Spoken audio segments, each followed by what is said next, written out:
You're doing well, but then how do you know whether, and you may not ever know this, but how do you know whether you think I should have stayed at them man's right because I had more intellect than them? They're still living almost maybe a similar lifestyle. Yeah,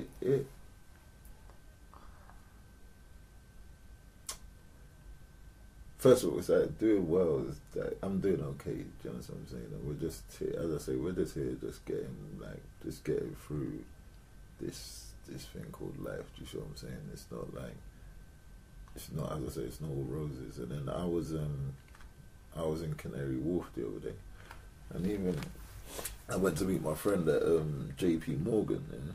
And it was just like, I looked around and I thought to myself, oh wow, this is the real world. Like it made me feel like everything we do in music was insignificant. And I looked around and I saw the older guys in the office, and I'm listening and thinking, damn, how much money is that guy worth? And I wonder how much he's gone through today, or like invested or made, or all the rest of it. And then all these thoughts are going through my head.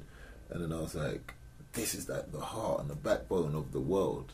Like being London as one of the financial capitals of the world. Well, it is, isn't it? Yeah. And I'm like going to myself, like, what have I done? Like, doing music, what have I really done? And then I say to myself, what would the world be without finance? And what would the world be without music? Do you see what I'm saying? And to be honest with you, we're as significant as each other in just different ways completely. Do you see what I'm saying? And their industry or the whole market, it's just all bullshit as well. Do you understand what I'm saying? Everything in the world is like this, is a made up ecosystem just to make everything move.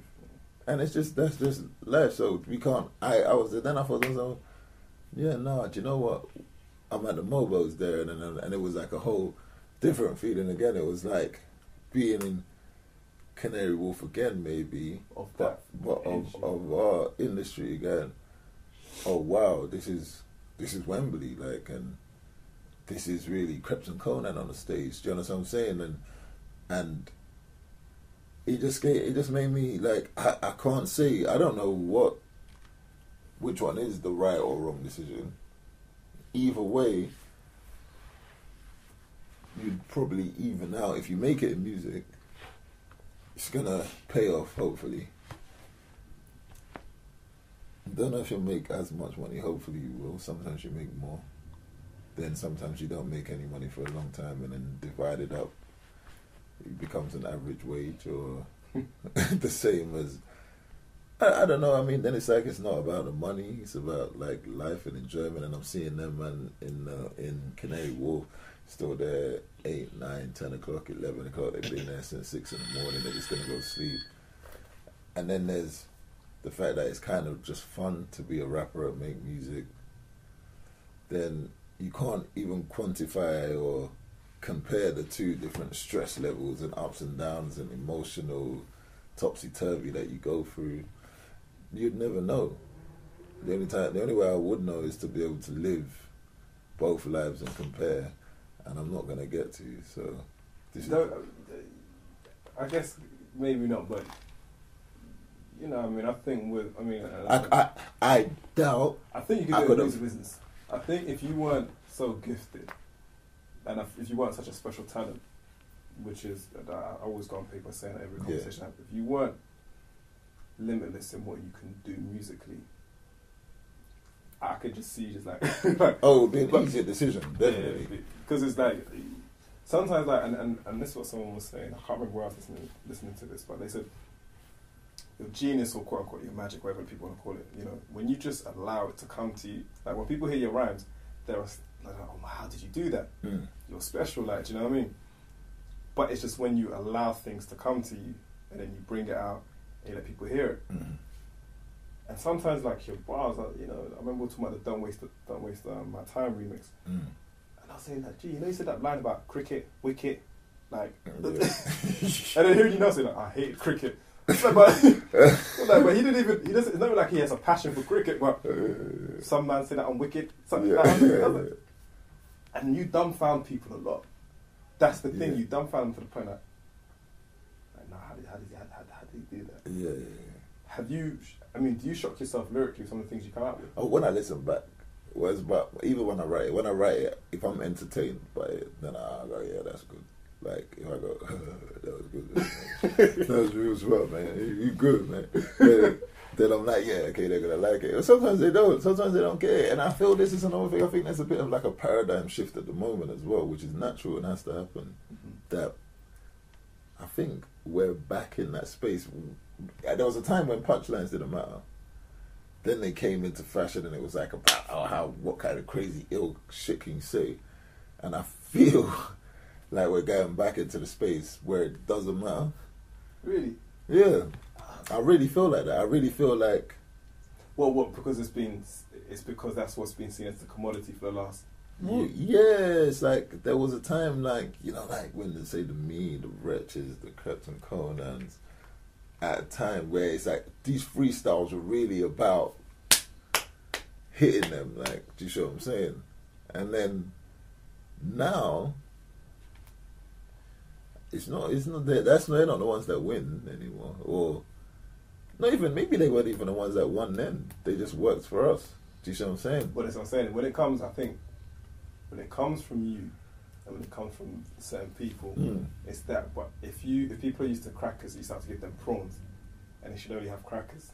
You know, they start thinking, actually, it's that. And then they get bored of it, but actually, no, let's go back to the old thing. But I think what you have done, and this is the thing that secretly was always my thought, like, which I thought may hinder you, is to think, well, when G does the freestyles out the park, but can he merge that in a song format? Yeah, and I was speaking to Rich. He was like, yeah, obviously, man, no, everyone will always talk about verse or freestyle, but it's that song thing that you need, or da-da-da-da. And then even like talking to Captain Conan, they're like, yeah, we did all this punchline rapping, and the biggest tune that we've had, Don't Waste My Time, ain't got no freaking punchlines in it, basically. Do you understand? Do you understand? And then even for me, one of the most popular songs on Alfie is Sometimes. There's punchlines in there, but the format and the melodic and the flow's easy. It's very easy, and like I've read a million books on the human psyche, and even why we have 3.5 minute songs and verses and choruses and attention span and all the rest of it. And let's be honest, the fact that most people prefer dumbed down music. It's just that for me, I just want to give people the benefit of the doubt that we can do something better than that. Do you see what I'm saying? Right. That's all. That's all it is. Do you see what I'm saying? Like when I shot the Right This Time video, like I'm upset. Like I'm looking at it like we shot a video made from pictures. Do you see what I'm saying? Like, respect it. This is madness. Like what we've just done. Just sinking that, sitting up for hours, and then you put it out and it gets some mediocre views, and then you go, maybe we just have to do it for someone else to jack it and do something great with it. And then there's going to be that one cool person that goes, but G-Fresh did it first. I know you haven't decided where you're going to go musically in the future, but it may give an insight to some of the things that we haven't heard from you. They'll come. I mean, there's things that I'm doing maybe not necessarily for myself, and more for like writing for other people and stuff, possibly, but from me, I feel like sometimes I feel like I've given them everything, and I feel like what is to come is going to be like not a newer me, maybe a different view of myself, or just more in depth of where we've already been, or it's going to be fun. We're still going to do, like, as I said, like this all me, like Lego Man is me, Alfie's me, Mr. Big Willie Fly shit.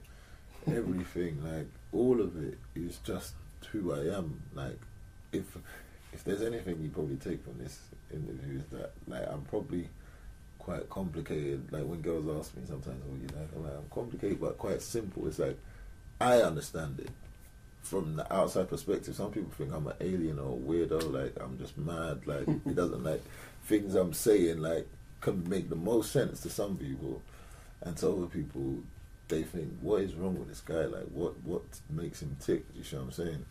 But yeah, like they're all parts of me. You're gonna get everything, to be honest. Like all of it. Like I've got ignorant shit. I'm still days I'm like, who the fuck? You think you fuck? Like fuck that nigga. Like there's still that in me. Do you understand what I'm saying? It's still gonna happen. Like there's still, they call me Flesh Gordon because I'm a flesh bastard, and there's still gonna be take me backs and sometimes and hardest parts of falling high, because I'm a human being and I feel all these different emotions and it's gonna have to come out somehow. That's a good segue. Say hardest part. If there was a hardest part 2.0, where are the characters at? It wasn't in the hardest part, because it gets to a point where, oh yeah, you know, there's obviously, because it's almost, when I first heard it, I was like, this is an amazing story, but this is a real story. Yeah. What happened next? You know? I mean, I explained to you, we're friends. We're just friends, like good friends. Like, how do you? How do you? Because that was almost heart and sleep. Yeah. She knows it's about her. Yeah. How do you then? Sorry, and this is where the alien thing comes into it. How do you be like, okay, cool, we're just gonna be friends? Yeah, because I'm a master of my emotions, like, and that's why I've never read the 48 Laws of Power back to front. I just read the laws and went, I'm cool. This is me already. No one needs to teach me nothing. Like, do you see what I'm saying? And before you even get into it, it says you have to be a master of your emotions, and that's me. Alright, that one's top. So G Fresh, do you know what? We'll leave it there. But much appreciated for your time. Thank you, bro.